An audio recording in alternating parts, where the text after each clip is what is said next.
बिस्मिल्लाहिर्रहमानिर्रहीम। Welcome to सरकारी job गुरु। दोस्तों, एफआईए के जनरल नॉलेज के पोर्शन में एवरीडे साइंस हम कर रहे हैं। एवरीडे साइंस का अलग से पोर्शन नहीं है, लेकिन ये जनरल नॉलेज के पोर्शन में ही हम करेंगे। और इसका जनरल नॉलेज में जो पोर्शन है उसमें इसके 45% MCQs जो है वो जनरल नॉलेज के होंगे।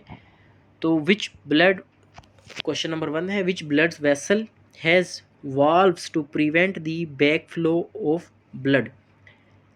तो इसमें यह है कि वीन्स के अंदर वाल्व्स होते हैं कि ताकि हमारा जो ब्लड है वो बैक फ्लो ना हो, ठीक है, हार्ट की तरफ वापस। और वीन्स जो है वो टूवर्ड्स द हार्ट हमारा ब्लड लेके जाती हैं, और आर्टरीज जो है वो अवे लेकर जाती हैं। तो इसको याद करने का तरीका यही है कि आर्टरीज भी ए से है, अवे भी ए से है, तो ये आर्टरीज अवे लेकर जाती हैं, ठीक है जी। सिवाय जो है वो पल्मोनरी आर्टरी के, जो कि डीऑक्सीजनेटेड ब्लड हमारे हार्ट की तरफ लेकर जाती है।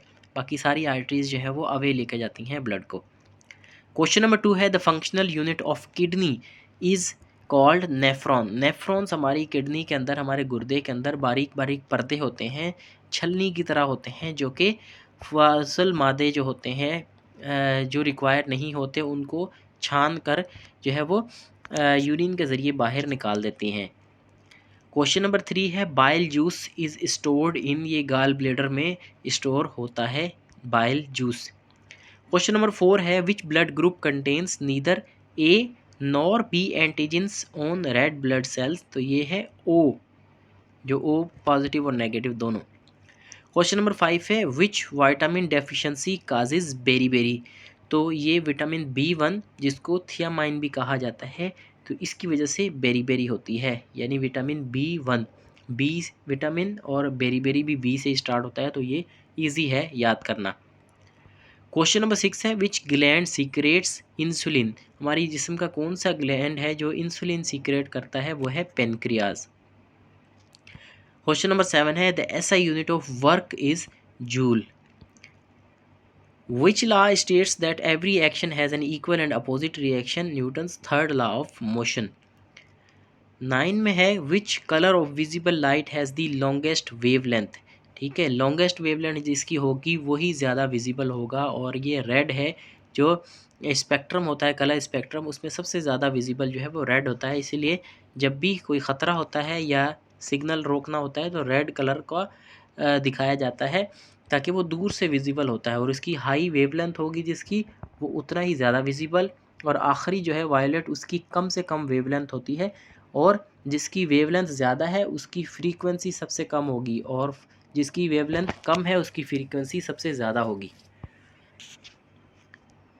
क्वेश्चन नंबर 10 है, which electromagnetic wave has the highest frequency. तो ये गामा रेज की सबसे ज़्यादा फ्रीक्वेंसी होती है।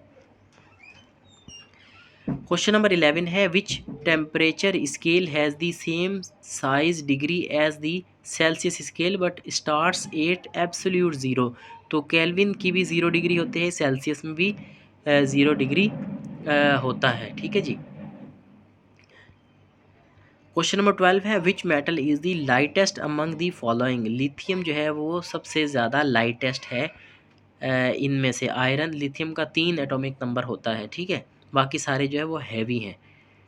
3 एटॉमिक नंबर है तो 6 एटॉमिक मास हो गया उसका, तो बाकियों के ज़्यादा हैं। क्वेश्चन नंबर 13 है, stainless steel is mainly an alloy of iron and chromium. Stainless steel में आयरन, क्रोमियम और एक और चीज़ भी होती है जिसका भी मेरे जहन में नहीं है, वो चीज़ें हैं। ये 2-3 चीज़ें मिलकर जो है वो स्टेनलेस स्टील बनाती हैं, जो कि आयरन से बहुत ज़्यादा मजबूत हो जाता है। Which gas is evolved when zinc reacts with dilute hydrochloric acid. तो हाइड्रोजन जो है वो बनती है जब जिंक डाइल्यूट हाइड्रोक्लोरिक एसिड से मिलती है। Which element has the chemical symbol of के। तो ये पोटेशियम का सिंबल है के। The atomic number represent the number of. Atomic number किस चीज़ को शो करता है, वो है protons in the nucleus. Atomic number protons को शो करता है, और कभी कभी ये भी कहा जाता है कि इलेक्ट्रॉन को भी शो करता है, लेकिन प्रोटॉन ज़्यादा अथेंटिक है। इलेक्ट्रॉन ऊपर नीचे होते रहते हैं, प्रोटॉन जो है वो सेम रहते हैं, स्टेबल रहते हैं, और उनकी कम ज़्यादा नहीं होते। 17 में है which planet has the greatest average density in the solar system. तो अर्थ में है वो डेंसिटी सबसे ज़्यादा है, एवरेज डेंसिटी की बात कर रहे हैं। डेंसिटी होती है मास अपॉन वॉल्यूम, यानी बाकी जो है वो ज़्यादा हल्के हैं, यानी उनका वॉल्यूम तो ज़्यादा है लेकिन उनका मास बहुत ज़्यादा कम होता है, तो डेंसिटी उनकी कम हो जाती है क्योंकि वॉल्यूम नीचे है, वो डिवाइड करता है तो वो ज़्यादा फ़र्क डाल देता है। Asteroid belt lies between, the asteroid belt है वो दो प्लैनेट्स के दरमियान में लाई करता है, मार्स और जुपिटर। तीसरे और चौथे प्लैनेट के दरमियान में जो चौथे और पाँचवें प्लैनेट के दरमियान में ये एस्टेरॉयड बेल्ट है। इसमें छोटे छोटे तो हमें नज़र आ रहे होते हैं लेकिन बहुत बड़े बड़े पत्थर से होते हैं, एस्टेरॉयड उनको बोलते हैं। क्वेश्चन नंबर 19 है which atmospheric layer is the coldest. तो मीजोस्फेयर सबसे ज़्यादा कोल्डेस्ट है। एटमॉस्फेयर की भी बहुत सारी लेयर्स हैं, वो एक हम अलग वीडियो में मैं आपको दिखाऊंगा ये चीज़ें। एटमॉस्फेयर की लेयर्स, विटामिन्स हो गए, और जो है वो हमारे ब्रेन के कुछ पार्ट्स हैं, टीथ हो गए, और इसी तरह से हमारे जिस्म के बड़े बड़े हिस्से होते हैं, जिस तरह से नर्वस सिस्टम हो गया और इसी तरह दूसरी चीज़ें हैं। तो ये इनकी जो है वो 2-3 वीडियोस अलग से हम कर लेंगे। एमसीक्यूज़ में ये चीज़ें एक्सप्लेन करना थोड़ा सा मुश्किल होता है क्योंकि एमसीक्यूज़ तो एक बना दिया, विटामिन के की कमी से क्या होता है, विटामिन डी की कमी से क्या होता है। लेकिन अगर एक ही वीडियो में इसको 15-20 मिनट की वीडियो बनाकर सारी चीज़ों को एक साथ कवर कर लेंगे तो फिर एमसीक्यूज़ करने आपके लिए आसान हो जाएंगे। Which rock type is formed when existing rocks under intense heat and pressure. जब जो मौजूदा रॉक्स होती हैं वो ज़मीन के अंदर दब जाती हैं, मिट्टी के अंदर दब जाती हैं, उनको ज़्यादा हीट मिलती है और प्रेशर मिलता है और टाइम मिलता है तो वो मेटामॉर्फिक रॉक्स में चेंज हो जाती हैं। Which scale measures the magnitude of an earthquake. कौन सा स्केल है या अर्थक्वेक को मेजर किस तरह से करते हैं, वो होता है रिक्टर स्केल। इसके ऊपर रीडिंग्स होती हैं 1 से लेकर 10 तक, उसके दरमियान में फिर हम उसको जो सीस्मोग्राफ इंस्ट्रूमेंट होता है वो रेट करता है कि भाई अगर किसी जगह पे ज़लज़ला आया है तो उसका स्केल कितना है। तो मिसाल के तौर पर 7 से 8 के दरमियान जो होता है ये डिस्ट्रक्शन क्रिएट करता है, 7 से नीचे नीचे जो होता है वो थोड़ी बहुत करता है लेकिन ज़्यादा नुकसान नहीं पहुँचाता। Which instrument is use to measure wind speed. Anemometer wind speed के लिए होता है, बैरोमीटर प्रेशर के लिए होता है, हाइग्रोमीटर ह्यूमिडिटी के लिए होता है, लेक्टोमीटर मिल्क की स्पेसिफिक ग्रेविटी के लिए होता है। तो ये छोटे छोटे इंस्ट्रूमेंट हैं और बहुत कॉमन है, ये लाजमी आप याद करें। तो first successful electric light bulb is credited to Thomas Alva Edison. ठीक है, electric bulb. Who discovered the electron. J Thomson. ठीक है, जेम्स चैडविक ने न्यूट्रॉन को डिस्कवर किया था, जे थॉमसन ने इलेक्ट्रॉन को डिस्कवर किया था। Which scientist propose the heliocentric model of solar system. Nicolas Copernicus ने ये दिया था heliocentric model of solar system. Which blood component transports oxygen. हमारे जो हेमोग्लोबिन होते हैं ब्लड सेल्स में, रेड ब्लड सेल्स में, वो ऑक्सीजन को ट्रांसफ़र करते हैं। हमारे लंग्स से ब्लड को ऑक्सीजन मिलती है, ठीक है, फिर वो जो है हमारे हार्ट की तरफ जाता है और वहाँ से जो है पूरी बॉडी में सप्लाई होता है, और फिर जो सप्लाई हो के वापस ब्लड हमारे हार्ट की तरफ आता है तो वहाँ सारी ऑक्सीजन निकल चुकी होती है तो हार्ट दोबारा लंग्स की तरफ भेजता है। तो ये एक पूरा साइकिल होता है ब्लड सर्कुलेशन का। Which organ is primarily responsible for detoxifying harmful substance in the body. ठीक है, हमारा जो लिवर है वो प्राइमरली रिस्पॉन्सिबल होता है कि जो हार्मफुल चीज़ें हैं उनको डिटॉक्सिफाई कर देता है। देखें ना कि कभी लिवर किसी का ख़राब हो जाता है तो फिर उसकी पूरी बॉडी जो है वो ख़राब हो जाती है। जिगर कहते हैं ना इसका ख़राब है, इसको हेपेटाइटिस हो गई, तो ये चीज़ें, लिवर बहुत ज़्यादा इम्पोर्टेंट है।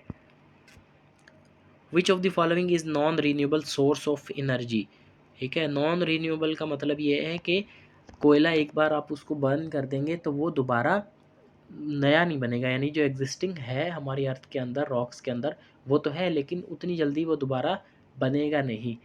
लेकिन जो विंड है या सोलर है, आज सूरज निकला, हमने इसके सोलर पैनल से एनर्जी इसकी इस्तेमाल कर ली तो कल दोबारा उतनी ही एनर्जी दोबारा रेडी होगी, हम इस्तेमाल कर लेंगे। विंड एनर्जी भी इसी तरह से है और हाइड्रो इलेक्ट्रिक एनर्जी भी इस तरह से, ये पानी एक बार गुजरा तो दोबारा पानी आता रहता है। तो इसकी कोल हो गया, हमारा जो पेट्रोल है, डीजल है, ये नॉन रीन्यूएबल एनर्जी सोर्सेज हैं। Which scientist explained the photo electric effect and won the Nobel prize in physics in 1921? उस अल्बर्ट आइंस्टाइन, जिसको फादर ऑफ मॉडर्न या फिजिक्स कहा जाता है, या मॉडर्न साइंटिस्ट उसको कहा जाता है। Which gas is filled in electric bulb to increase the life of tungsten filament? तो आर्गॉन गैस हमारे जो बल्ब है, इलेक्ट्रिक बल्ब, उसके अंदर फिल की जाती है, और जो उसके अंदर स्प्रिंग लगा होता है उसको टंगस्टन फिलामेंट कहा जाता है। तो ये था आज का एवरीडे साइंस, 30 MCQs आपके सामने किए। अच्छा, ज़्यादा डिटेल में हम इसलिए नहीं जा रहे, इसको टॉपिक वाइज इसलिए नहीं करना चाह रहा मैं कि टॉपिक अगर करते रहेंगे तो 40-50 टॉपिक हमें करने पड़ेंगे, और एवरीडे साइंस का कोई अलग से पोर्शन है नहीं जो हम एवरीडे साइंस को इतना ज़्यादा टाइम दें। ये ठीक है, आपको 10-15 मिनट में 30 MCQs आप कर लेंगे, और इस तरह से इसके 10 सेट हम कर लेंगे तो ये कवर भी आपका हो जाएगा, क्योंकि बाकी जो जीके है उसके ऊपर भी आपने तवज्जो देनी है, उसको भी करना है। तो बेहतर तरीका यही है कि आप इसके MCQs पढ़ें, और टॉपिक वाइज इसको करने की ज़रूरत नहीं है। तो व्हाट्सएप लिंक भी जो है वो आपको इसकी डिस्क्रिप्शन में मिल जाएगा, ये नीचे जो नंबर दिया हुआ है इस पर भी आप व्हाट्सएप करके लिंक हासिल कर सकते हैं। फेसबुक पर पेज भी है, यूट्यूब पर आप ये वीडियो देख रहे हैं। उम्मीद करते हैं ये वीडियो आपके लिए हेल्पफुल हुई होगी। बहुत शुक्रिया, थैंक यू वेरी मच।